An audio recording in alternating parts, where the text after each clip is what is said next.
Hey, I'm Mr. Parka, and you're watching Mr. Tony of the Dead.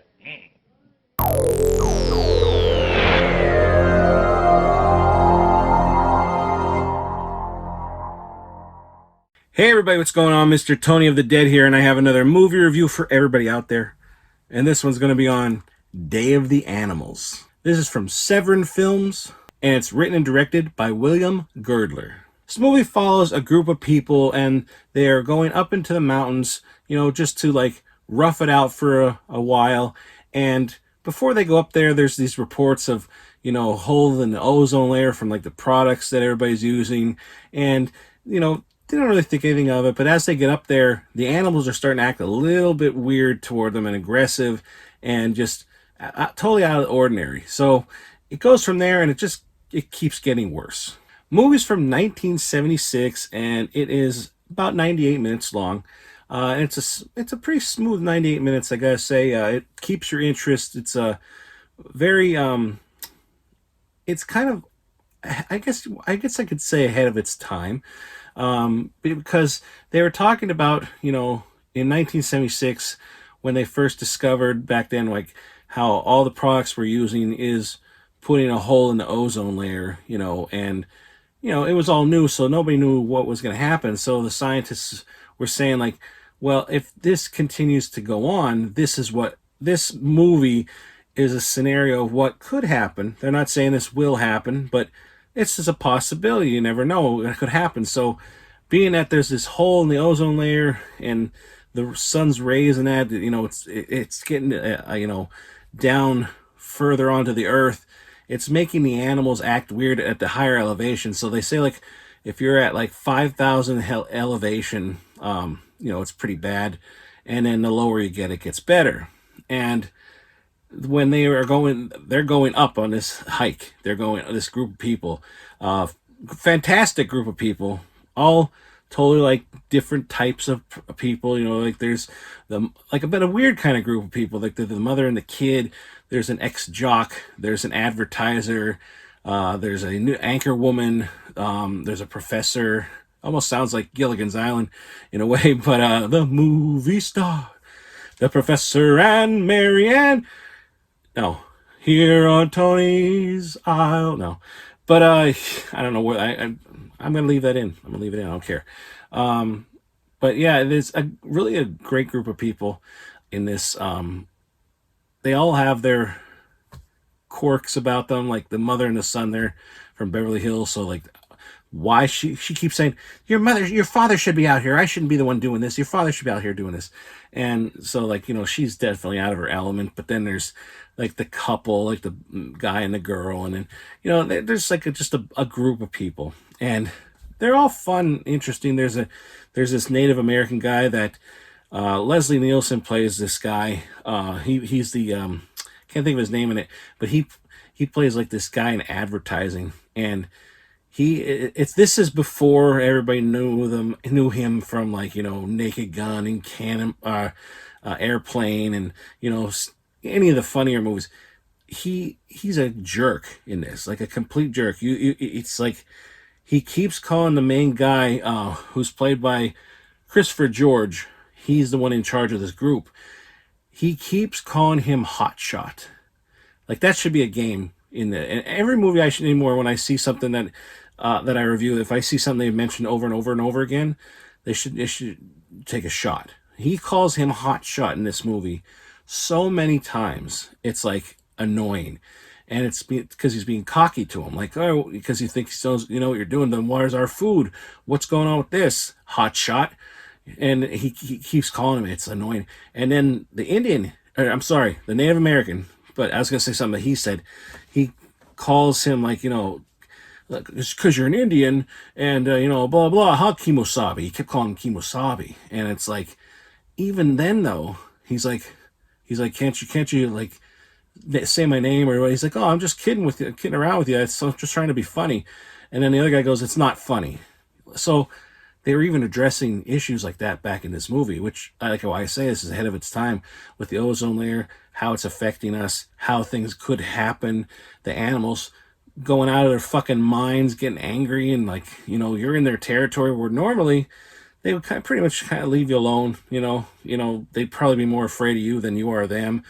They don't even care about fires. Like, they have fires lit.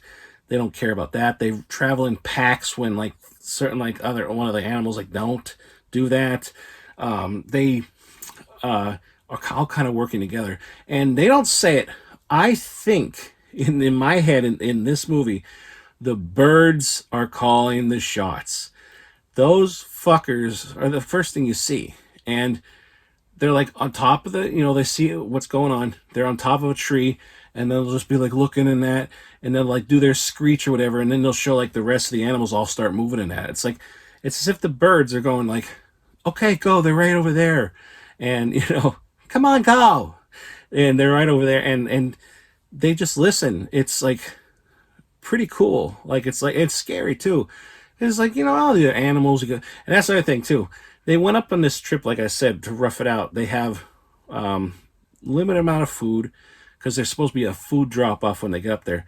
No weapons. Back then, no cell phones or anything like that. They had a radio which got dropped in the water, of course, but like, they were just roughing it out, and then it got more rough than it should have been.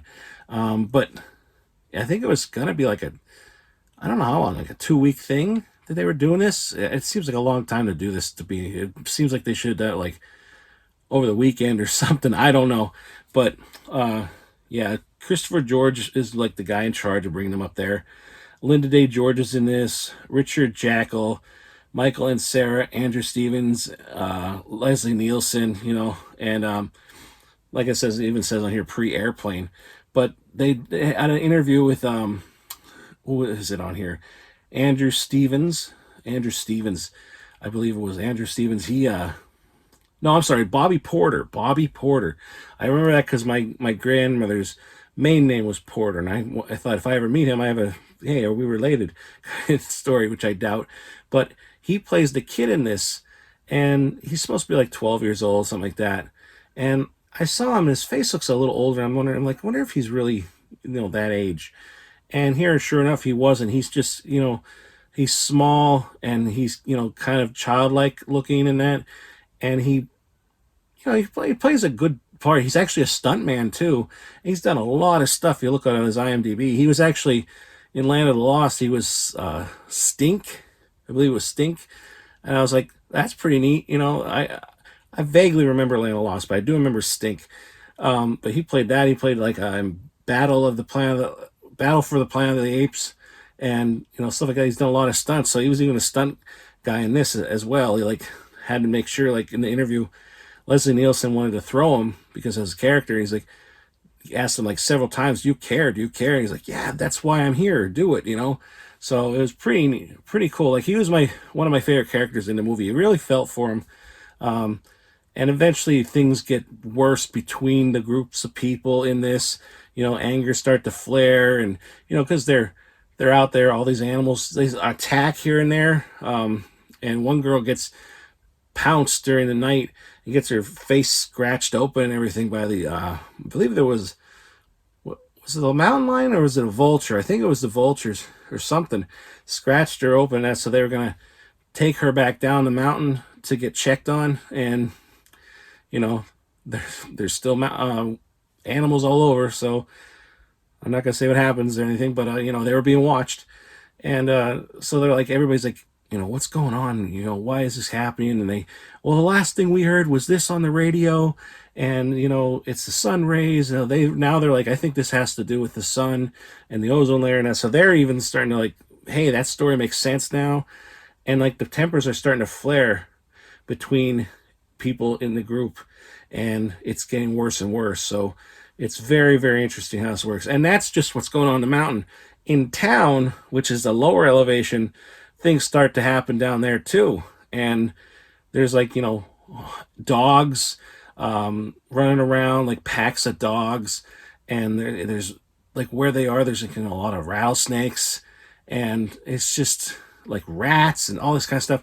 The only thing I think they missed out on, which I would have loved to have seen, is something with the fish, because they were all in this, and they're trying to find food, so they're trying to capture, like, I would say they were probably trout. They're catching trout, and then they end up eating trout. I would have loved it if them walking through the water then, like like a school of trout would have fucking like came up like piranhas and just started nibbling at their fucking feet and like shoot their feet off or something like that. Like I would have loved to, because think, well, how would they do that? The sun's rays. It's like they're up high enough. The sun's rays could be hitting the water, changing the temp, something like that, making it like the fish like all crazy. I think that would have been awesome to see if trout or any kind of fish, fucking a school of minnows, like all those minnows or something like, you know, be kind of neat. I think that would have been cool, but they didn't do that. But if they ever remade this, if they did, I don't know. But if they ever did, I think somebody should add trout attack, because that would be awesome. But this says it's because William Girdler, it's a follow up to Grizzly, which I've never seen Grizzly. I wanted to, I will see it. I know there's a Grizzly 2, but I would like to see the first one. I didn't know that this was after that or anything, but it's all like animal movies like this, like attacking people. I know a lot of people are like, oh, especially my one friend says, oh, animals killing human beings. I'm all for it, because you know a lot of people would like rather see the human die than like the dog die, stuff like that. It's kind of weird the mentality people have when it comes to animals. But I think when it comes to, like, say you were one of them in this movie, like, fuck that dog, fuck that deer or whatever, I'm gonna cut its fucking neck because it's gonna kill me. But who knows? We don't know until we're in this situation. But this is a 2K scan from the Internegative and Howling, with special features produced exclusively for this edition. And it says it's an amazing slice of 70s cheese. And it's good. This is a fun movie. I really, really enjoyed this. I got to say, I got into it. I thought it makes you think, like, what if this does happen? Like, I have woods right out here. I'm fucked. Like, I get mice in my house because of the woods. You got to get rid of them. Imagine if all those fucking mice came in this house. They'd eat you alive. Like the snakes, ants. I don't know if it would affect ants, spiders, you name it. There's going to be shit coming in here. We're dead. We're just fucking dead. And I sleep, birthday suit. So my dick's getting chewed off. But yeah, this was really good. It looked really good. Sounded good. I thought the quality was good. I didn't watch every special feature, I'll be honest, but there are a ton on here. I did watch the Bobby Porter interview, which is interesting. He says about one story, they were transporting the film from like LAX to the site, back to LAX and that, and the guy had the car, and instead of going right to the airport, he stopped for gas. And when he did that, in that amount of time, his car got stolen with these three reels of film in the trunk that this guy stole. A car. I had no idea they were there. And here on those reels were actually the mountain lion scene that they shot.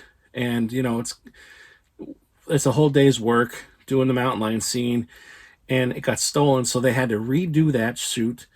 And, they had to redo it, and it's mountain lions again. So they have to do all this over again. All the animals are trained. It was the top people and, animal trainers in Hollywood at the time. So they had all these animals trained, which they said it was like amazing how like they got them to look a certain way or fly through the people or land on the people. Like, I mean, it's crazy. I don't know if animals got harmed during this. I don't know. I don't think so.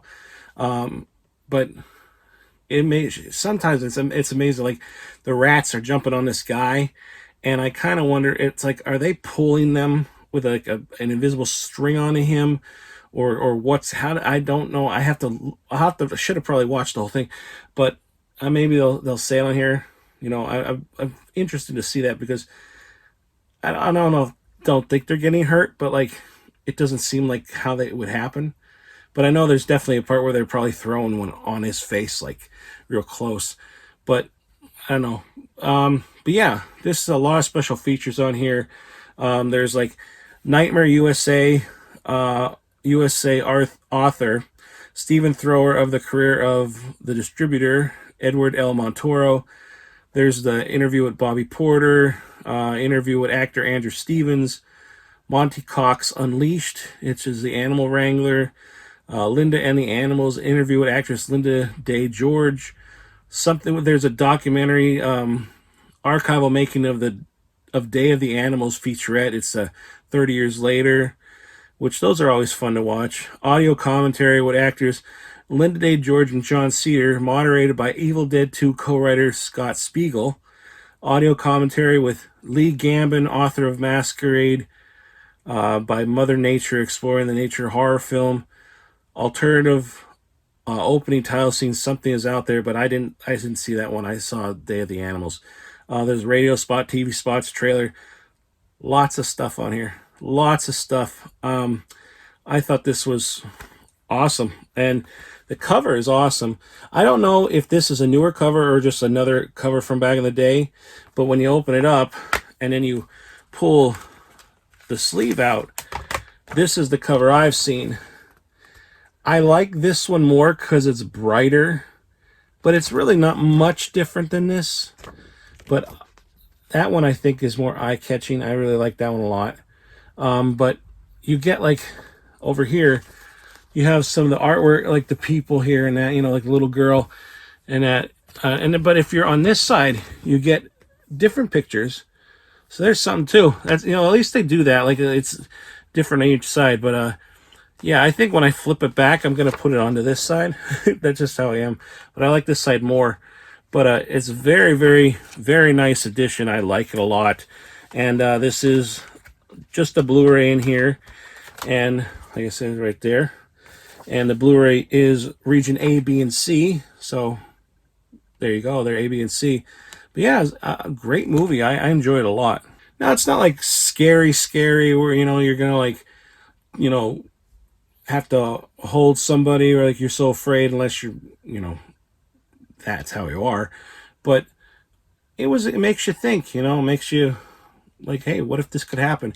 And this is from 1976, like this is like 45 years ago. So and that was back then thinking. I mean, now we're a little better, I guess. Things are a little different, but people still use regular hairspray and all that stuff. Who knows how much of that ozone layer is there? Who knows if it's going to be there 40 years from now? I don't know. But it's just an interesting way to think, like, hey, this could happen. What if this happened because of the ozone? And it made people think back then. But yeah, like I said, really a great movie. If you haven't seen it, check it out. If you're into, like, animal attack kind of movies, check this one out. I enjoyed it a lot. Great cast of characters. Everybody was exactly who they were supposed to be. You're not supposed to like Leslie Nielsen's character. You can't go into this thinking he's going to be a funny guy, because he tries to be funny, but he's more of an asshole. And there's just so many different things that are happening between, the people in the groups, and like, the kid, like, he doesn't have a father, or I should say he has a father, but he wasn't there. So the mother's like, and then the Native American guy kind of like takes him under his arm, and like, tries to help him out, and he feels bad for the kid. So there's like other developing stories there between the characters, in the movie. So it's great. It's a good watch. Definitely one to get, for sure. I really enjoyed this a lot. I definitely would watch this again. And I'm looking forward to checking out Grizzly. And there is a grizzly bear in this. But I don't know if it's the same one from Grizzly or what, but I'll have to find that out. I doubt it, but I'll have to find it out. But yeah, definitely very cool. There was, if I had to say something negative, for the time, I guess it was what they had, but like somebody fell off a cliff and the way it looked was really bad. But that's what they had, I guess, back then. And, it just looked kind of weird and bad. And then there was a scene where you could tell, like, these two, it was like a split screen. You could tell, but, it was very quick. So, and they showed it a few times, but it was very quick. But it was just something I noticed. But the falling part looked pretty bad. But very cool, touching movie. You really feel for some of the characters in here, and things happen to the ones that you don't want to happen to. And when something happens to the ones you don't like, you're glad. So yeah, Day of the Animals. I like it. I think you will too. Let me know what you think if you've seen this before, and let me know if you're going to pick this up and what you thought about it after you watched the, the transfer. Because I've never seen any other transfer besides this one, and I thought this looked good. So, that's my opinion. But thank you everybody for watching. Please give this video a thumbs up. Hit the subscribe button. Follow me on any of the social media links in the description box below. Right now I do have my merch store open, so head on over there. I got t-shirts and other miscellaneous things. Also, if you just want to, donate to my channel, there's various ways to do that. One of them is on YouTube with the applaud button. You go on there, and it's simply just put in what you want to send, and that goes to me and helps support my channel. I really appreciate it if anybody would do that. Even $1, it doesn't matter. Just, whatever you can do to help. But, and keep this going. And it helps me get movies. And that's good for you. It's good for everyone. But thank you everybody for watching. I'll talk to everybody later. Bye.